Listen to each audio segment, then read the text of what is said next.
Morning, everybody, and welcome along to this edition of LiR Confidential on LiRmedia.tv with myself, Pat Barry. And I'm delighted to welcome into the studio once more Mr. Guy Jones, who is the president and founder of the Irish Lebanese Cultural Foundation. Good morning, Guy, and welcome again. Good morning, Pat. I want to compliment you on a beautiful program. You've been running this for quite a number of years now, and it's very, very successful. Yeah, and I'm delighted with the compliments, and we appreciate it, Guy.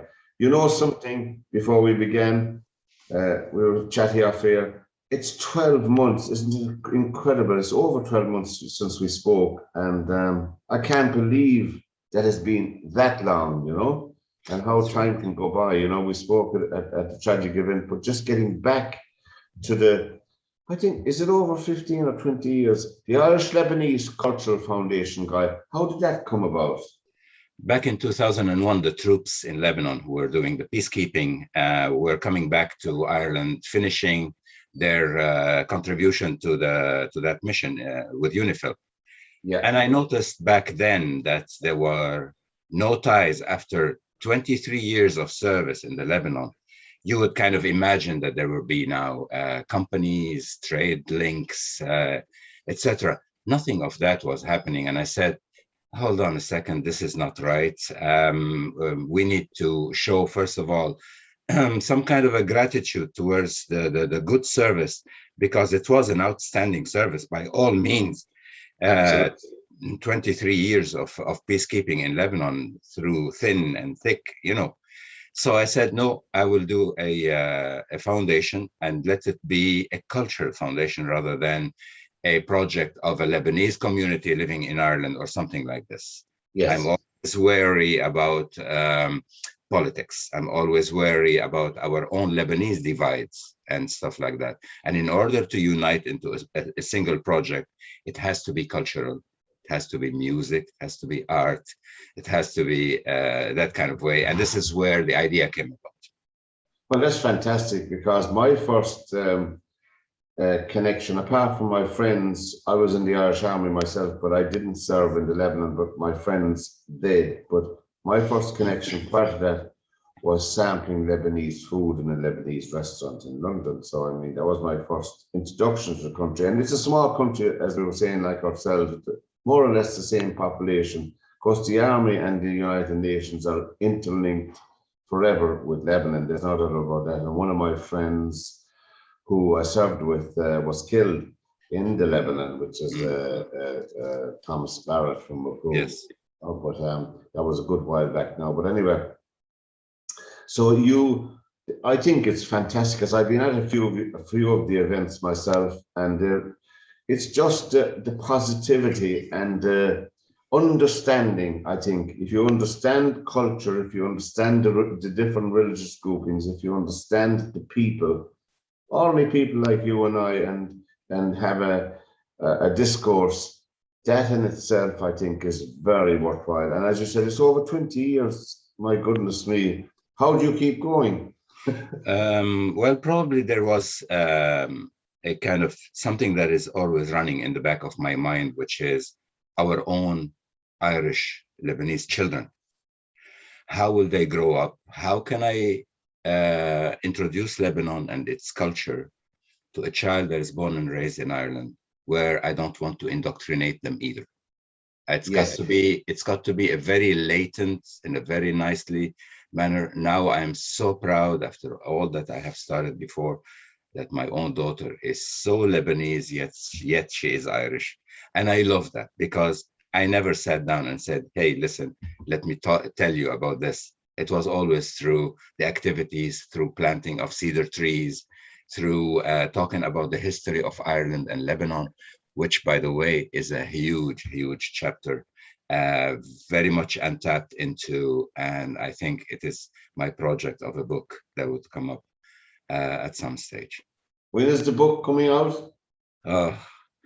It's been, you see, you tell me, take this mound of sand and put it over there, and I will do it probably on the day, but tell me, sit down and write. I know.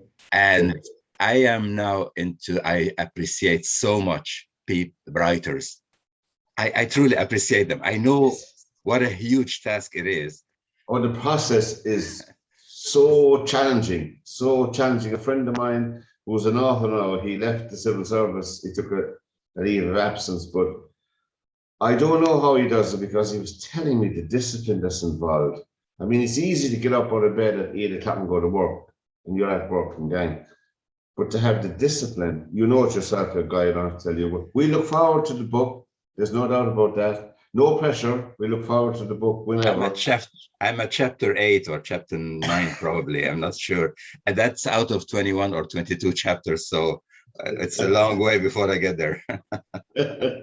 Now, the last chat we had was a huge explosion which caught the world's imagination. That explosion caused havoc, and the after. I don't think, looking up, the whole cleanup operation has even been completed, Guy, yet around the area, as far as I can tell from some recent pictures I was looking at. Am I wrong in that, or what's the situation? It's still work in progress, and we probably got away with the first winter. Remember, this happened back in August 2020. So there Yeah. was a winter already, which is winter 2021. And now we're kind of heading into the second winter. But I believe that, yes, the aid with regard to glass replacement of windows, the aluminium framing, the doors, etc., all of that work, there's been an extensive amount of work done already. What you cannot and will never repair is the souls. And therefore, you're talking here about a massive campaign led by the victims of that blast, going and protesting in front of the houses of politicians, the houses of judges who are actually investigating into the explosion.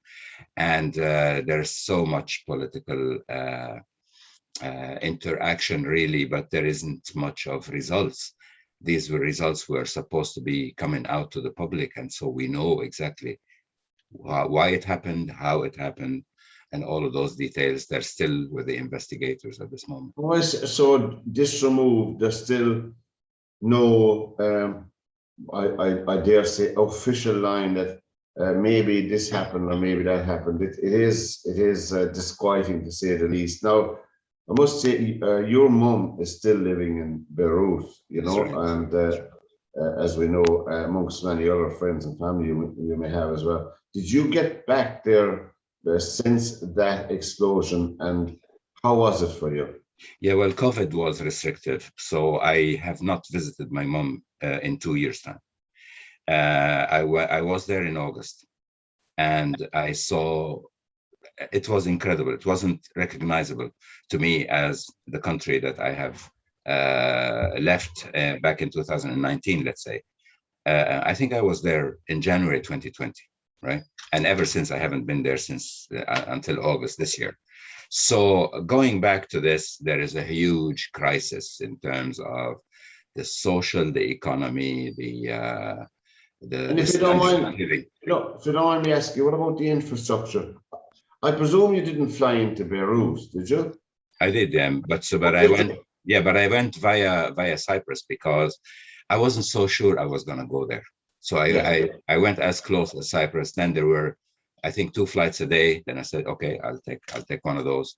And I went. I spent 3 days with mom, and believe it or not, Pat, I brought her 6 month provision of her medications. Oh dear. It was a bag full of medication because there is shortage. You couldn't go to a pharmacy and get essential medication. It can be treatment for cancer. It can be treatment for heart, diabetes, you name it. I mean, one of those where you cannot actually just stop the treatment. No, you cannot. Like insulin and injections and all of that. I Can't know you find it. can. And so, yeah, I want to ask you that. Like I get up in the morning in Beirut, like with my family and kids, and are there shops open? So if there are shops open, so there must be huge shortages as well of That basic items. you see, I think that blast back in August 2020 was actually the straw that broke the camel's back, really, because I think it has exposed the country to its very flimsy economy. And it was always covered up by shiny stuff, or probably what you call it, financial management, making look good on the books or something like that. And it was keep going, right? But the exposure is that we are at this moment in time, the Lebanese pound have lost 85% of its value. So you can imagine people who are now on retirement and they had already their retirement money. Their money is worth absolutely nothing. It's worth maybe 10% of its value right now. So you're saying that the devaluation of the Lebanese pound is devalued down by 85%. Yes. So you had 100 Lebanese pounds for people who are not good at maths, some aren't. They're worth £15. That's right. That's right. And of course, the prices of commodities like bread and flour and milk and sugar and coffee and tea, should those are impacted as well, then your ability to purchase those. If you can find them. So I'm going to just put you in the right context here. There are people who have the money, cannot buy the commodity, i.e. a child died about 4 months ago because the parents looked everywhere in every pharmacy for Calpol. This is how shocking it is. But I'm sorry, it is an immeasurable crisis, even by experts' standards. It's beyond understanding what is happening at the moment. Well, there's no doubt when the small thing we can do with a program like this is to share it with connections we have, the small few connections we have internationally. But this is a shocking situation, and I don't doubt. I'm flabbergasted to think, what about agencies like the United Nations and the International Red Cross? Are they present on the ground there? Naturally, they have been always present on the ground, but as you know, there are resources shortages, huge ones, with the UN agencies. Let me go back to the fact that we do have more than 1.5 million refugees from Syria. We have more than 400,000 from Iraq, refugees from Iraq, and on top of the Palestinians who left in 1948 and they're still in Lebanon, and they are around 400,000. The resources of the country, we've been, I think Foreign Affairs have been taking this to the international arena, saying Lebanon needs support, Lebanon needs help, and it has dried off. Like bread is subsidized, petrol is subsidized, to get things rolling. Well, that subsidy, when there is a loophole and it is kind of an open jaw, it's going from one place and then going nowhere. It drains the economy. At this moment in time, it looks like central bank reserves are drying up to import anything. They cannot import anything. So they're standing their credit rating, or their what they call this famous credit rating internationally. Sure, you wouldn't get. I know it's a harsh reality whereby, but who are you dealing with? I just wonder, is there a government in place to coordinate and at least do something decent? Okay, we have 13 months of no government, and we just had a new government now sitting since last week. To be quite honest, they're facing probably the biggest challenge any government can face, which means trying to set things right. And you can already see that there is, let's say, optimism to say that you cannot actually measure what they have done already in 1 week. But I'm just saying there is already an improvement. There is a sense of, at least we have a government. They can talk to people. They can talk to other governments. We have to remember also one thing. Lebanon relies on two very important factors. One is its diaspora. And without the diaspora, without me and other Lebanese who are actually sending little monies to their own families, Lebanon would have gone into starvation, complete starvation. because at this moment in time, even with the help of the diaspora, there is at least 50% of the Lebanese people are below the poverty line right now. Okay. Sure. The whole, I had no idea, the whole infrastructure like schools, hospitals, pharmacies, shops, the day-to-day activity of walking around the place and driving taxis and the commercial heartbeat and all of that, the banking system, the business, sure, all of that must be more or less stopped. Yeah, because in the summer we have a great season. You will have the diaspora people coming back to visit their families. You will have an injection of foreign currencies coming into the country. All that was disturbed this year again, so that there were very few who went there. Yeah. Arab deposits in Lebanon and Lebanese banks have run away because there is no trust in the banking system either. And Lebanon, like Switzerland, was a haven for banking because it was relying on the secrecy of banking. So therefore, the whole system as a governance has failed. And then now just projected and imagined that there is no fuel because we could not open the letter of credits to the fuel companies. Therefore, your bakery is not able to actually produce bread, which is the livelihood of the poor bread. Okay, the bread line, we call it bread line for some reason. Yeah. And everything else follows. Say, for instance, this supplier of oxygen to hospitals can no longer manufacture and produce oxygen because they don't have electricity, because their own generators do not have fuels, because the government is not supplying electricity to the public. It's I'm trying to take that in as you speak. I never imagined that the situation. I knew the situation was bad, obviously, but it's worse than bad. And I won't say it's being ignored by the international community. That'll be slightly unfair because I know people and will always want to help, but there's only so much you can do. The government, you said there's a government in place now. How effective? I know the challenges for them. God knows it was bad before the explosion, but the challenges for them is just enormous, you know? I think that this government will have success. And the reason is, it's because everything that they will do will mark on the positive line. Remember, we are at zero. If you produce 1%, you're already making a huge improvement. You know what I'm saying? I do. This government will produce change and will produce some kind of a stability. What I'm afraid of is those steps beyond us, which is next spring, there will be a new election. And after that, there is a new presidential election.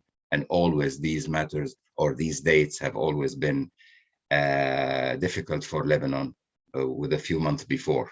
There's a preparation. So next year, there'll be two seminal events, as you said, with the elections and with the presidential election further into the summer then.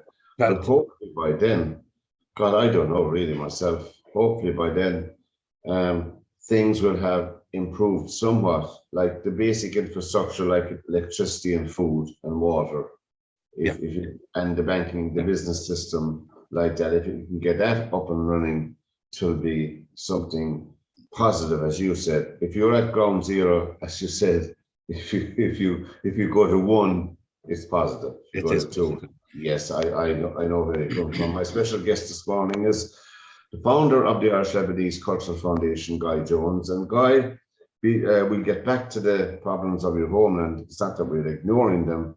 You have a project coming up, you were telling me about, Desmond Cochrane. Tell us about that.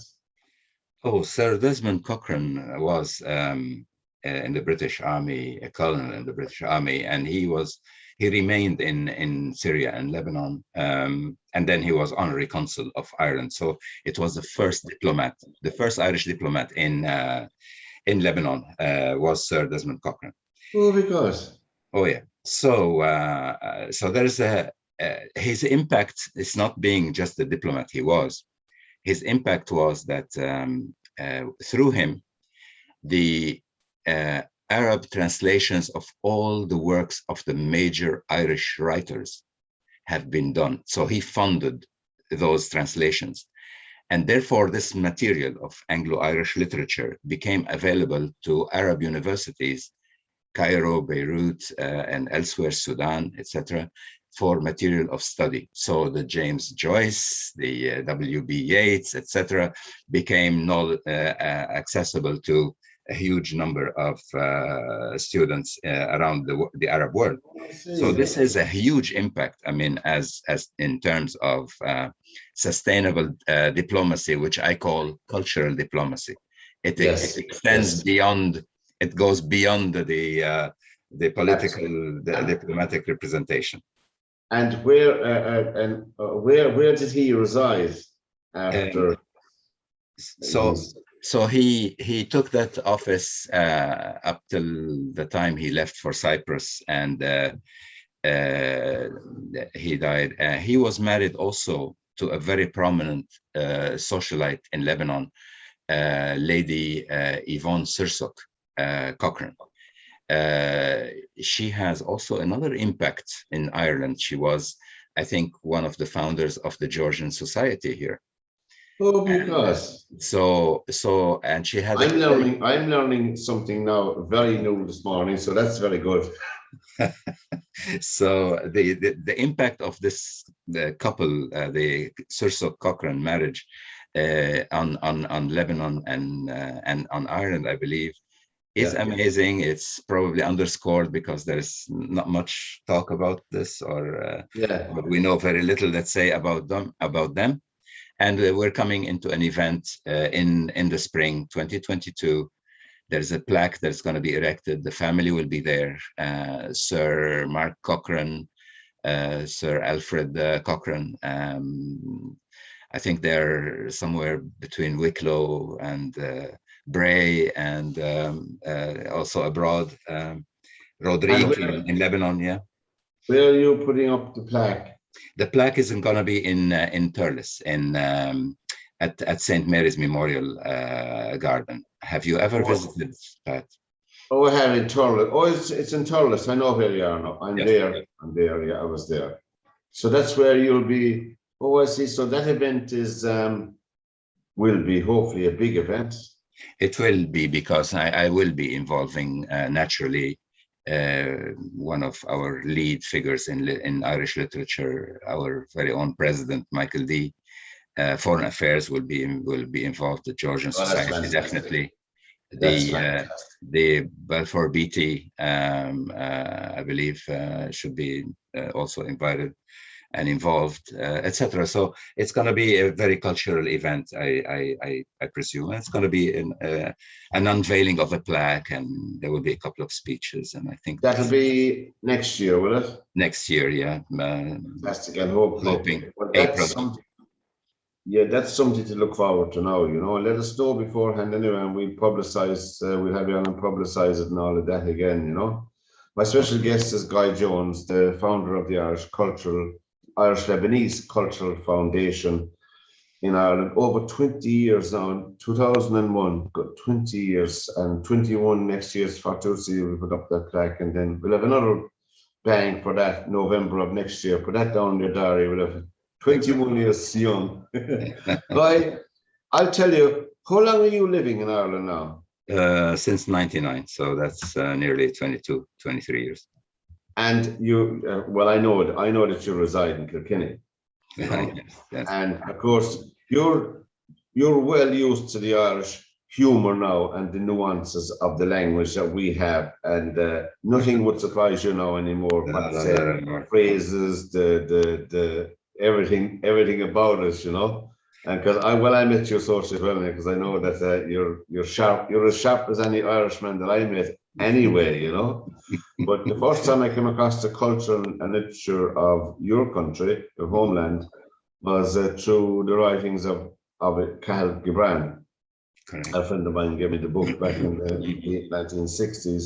Mm-hmm. Now, obviously, there's been far more than him, but he's the foremost of them, Cathal Gibran. The Prophet, was it? The Prophet, was It it? was, yes, indeed, indeed.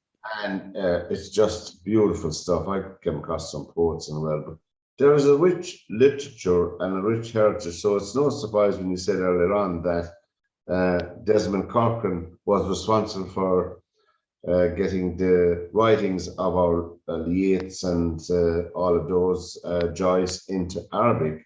Because the languages in Lebanon is Arabic and French, I would read, is it? That's right. Yeah, they go kind of side by side, but English is also now very prominent. So there Yes. is no point at all. You wouldn't be lost in Lebanon if you ask anybody. Yeah. They will answer you in any of these three languages. So. Well, that's fantastic. That's Mhm. fantastic. I tried Arabic once, but I found it very, very difficult. I tried Russian as well, but I'm afraid Well, I didn't have this the stamina, the staying power. Pat, I met so many of your former colleagues in the army, and they addressed me in Arabic. Oh, Yeah, some of them have 6, 8, 11 tours of duty in Lebanon. I know, So, sure. so It's definitely all the phrases and all the regular, like a fine day, a fine soft day. You picked up that very quickly in Ireland, anyway. Soft. let me tell you this. Recently, I put in a word for one of the veterans. He had served about one tour in Lebanon, and during that tour, he made himself so friendly to the Fawaz family from Tibnin area. You know, yeah. This is where Camp Shamrock was. Yeah. So I thought I spoke to the mayor of Tibnin and I said, "Listen, there is somebody here in Ireland who actually goes by the name of Paddy Fawaz." He said, "Really?" I said, "Yes." I said, "Could the family do something?" He said, "Listen, I am the mayor of Tibnin. I think I'm going to do something from the municipality, and we will do." And I actually handed over an honorary citizenship of Tibnin presented to this gentleman. And it Oh, was an amazing, amazing event. that's Amazing, just fantastic. Oh, amazing. just fantastic. This summarizes the ties between Lebanon and Ireland But there's because no doubt about it. there's a huge credit for Ireland with the Lebanese. And I believe that we have a very good name here in Ireland as well. You So, have. these are the best diplomacy and the best relations between nations that you can ever find. Because, as you said, Guy, and your work should not be underestimated by any manner or means. And your name is synonymous with peace, with positivity. You know, it's all down to when you get out away from the hell of course, politicians have a role to play. Look, we have to acknowledge that. When you get down the incident you spoke about now, and when you get down to the day-to-day living of people like you and I or anybody else, that's what is most important. The diplomacy will take care of itself because it'll be fast or slow, it'll go at their own pace, which unfortunately sometimes is very, very slow and very frustrating. I know that myself, for people. But looking down the road, there is hope with the government in place. They have no choice now, only do the right thing, and they've been plagued with division, rancor, and just, I don't know, disunity up to now. Some of the governments that your country unfortunately has been plagued with that. But they have no choice, as I said, no matter what side they come from. And they're obviously, it's predominantly a Muslim country, about 50 or 60% of the population is Muslim. Then you have Christian, then about 20% or something, is it? Yeah, I think so. I think those are the percentages, figures. And Go on. And something, when you speak about religion, I think religion and politics certainly do not mix. Because I think if you elect a person or people, you elect them to act on behalf of all the citizens, of all the people. And I think that's a fundamental principle that any politician in any country should aspire to, particularly now. And so would you say there's a unity of purpose now with the present government in Lebanon? Yes, and I believe because if you look at the ages of the newly appointed ministers, you'll find them that they're coming from a kind of a new generation of Lebanese who have mingled and lived together, and they are not the generation of the war. Right. Most of them, and I believe that they can drive this country forward. I want to also highlight some event that we always been involved with. It's called United in Mary. We believe in Lebanon, and we've been the first people or the first country to celebrate Mary as being an element of unity between Christianity and Islam. And Excellent.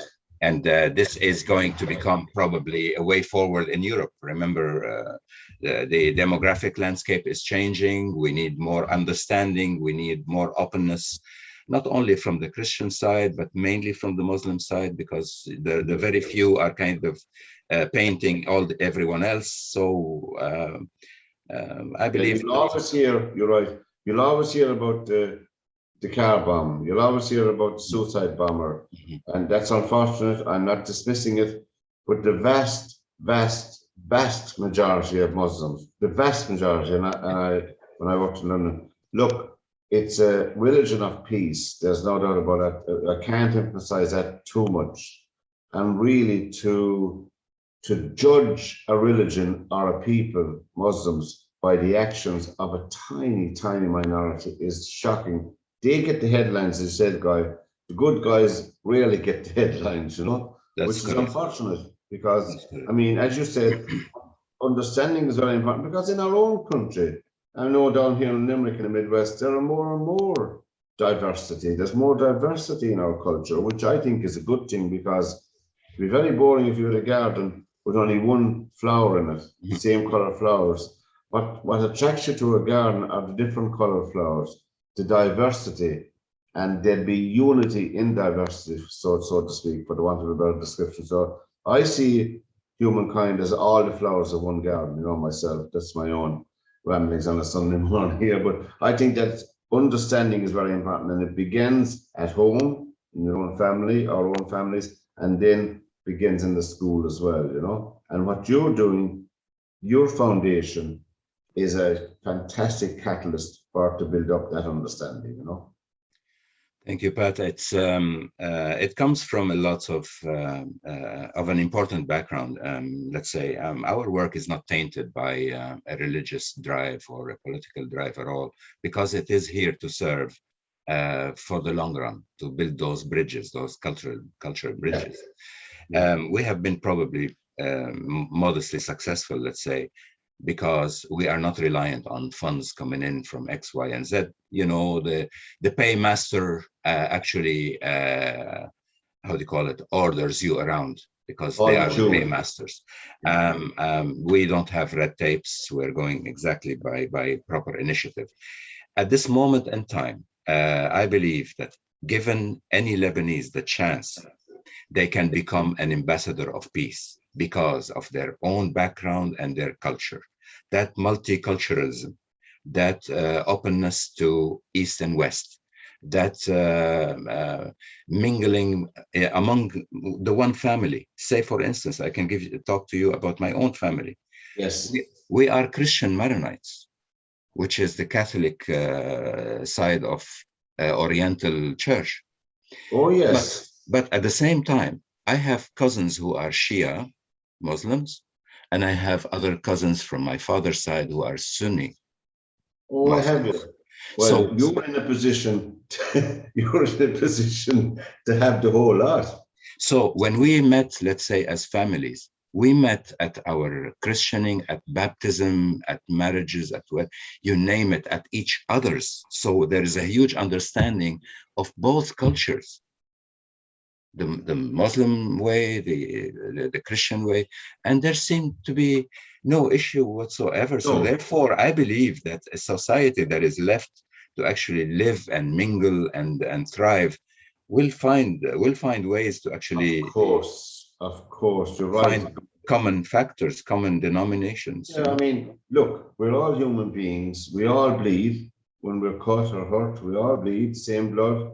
No matter who we are, what color we are, what religion we are, has nothing to do. We're all human beings. And as you said, the path to freedom of movement and all of that is understanding and appreciation. Correct. And blind ignorance is a terrible thing, but it begins in the schools as well. And as I said, I'm delighted to see here in Limerick and in Shannon County where I live, there is a huge mixture of people now from different faiths, different countries, which we were badly lacking in my opinion, for many, many years. Well, we're an island, you know, small island, so Correct. there was that isolation. But now people are educated. People go abroad to get educated, I dare say, and people come to us to be educated. So look, there should be always, and the foundation, there's no doubt about the impact of the foundation, the Irish Lebanese Cultural Foundation, has been far more important than you would like to admit, I know, on the program, because you're that type person, but there's no doubt about it, you know. An awful lot of people have been uplifted and inspired and to understand and to look at the country, because I mean, obviously I know because I was in the army, but if I wasn't in the army, I probably would never have heard of Lebanon, or probably wouldn't have, well, I know not heard of, but not be aware. But that tie counts for something and is positive. But Guy, looking down the road now, yourself, I mean, what age is your mom, if you don't mind me asking? She's about 84, 85, I think. My goodness me, and in reasonable health? Not really. That's the reason why I was in panic, and I got her all the medication, because it was not possible for her. First of all, she doesn't move. She doesn't go out from the house. Everything is being brought to her, groceries and everything else. The doctor comes in, calls to her house, he takes her blood pressure, etc. So can you imagine her asking her GP to actually drop by the shop and get her oranges or something like this, which is I can. And he is so obliging. I cannot. I don't want my blood pressure. I want a bottle of milk and a half dozen oranges, please. You'd be more used to that around Kilkenny or the small villages around Ireland. You know, I can't even dream of asking my own GP here even to call to the house, never mind to bring me oranges. Oh yeah. And your own family here, are they all well? Yeah, they're all well. Thanks be to God. I think I have my daughter following a little bit my footsteps there. She's doing international relations. In the Mansion House, you know, she's a wonderful person, you know. Obviously, she has a huge understanding of, in Ireland, of course, and Lebanon. There'll always be that 50-50, I think. We call her the 50-50 inspiration. Half Irish, half Lebanese, which is great in a way, like. But, and down around where you are now, where you're living, I mean, obviously you're there a long time. You have many very good friends. Absolutely, yeah. Great support from friends and family here. Absolutely. Yeah, and that's most important. And we here at LiR Media, Guy, we'll do the best we can anyway. And don't be afraid to send us emails or anything, or contact us anytime, because, you know, sometimes in the milieu of things, you get distracted and you get caught up in other things. As you said, with events in Afghanistan, it drove the Lebanese situation right down the news calendar, you know. I had a plan, Pat. I had a plan. I actually wanted to bring this the crisis out to the media in Ireland to let people know what's going on. But then we were, first of all, overshadowed by Afghanistan. We were overshadowed by the earthquake in Haiti, if you remember that as well. And then I said, let's wait, and then we have a government. Now that we have a government, I think I will not even go into doing any campaign at the moment. I know that this government is going to work. And in the next 6 months. That's much more. Do you remember the last chat we had, Guy? Yeah. I think I know it in your voice and in your commentary this morning that there's a lot more positivity and hope in your demeanor about your homeland. And that's a good thing, I think myself, you know, because you have been there, of course, and seen it. And I suppose we have those two events to look forward to. We always love to support you. And before we finish up, Guy, we look forward to the book. You're on the spot now, you know, you're on the spot. I am on camera as well. No, nowhere to hide. look forward to the book. We look forward to those good events in the spring and next year.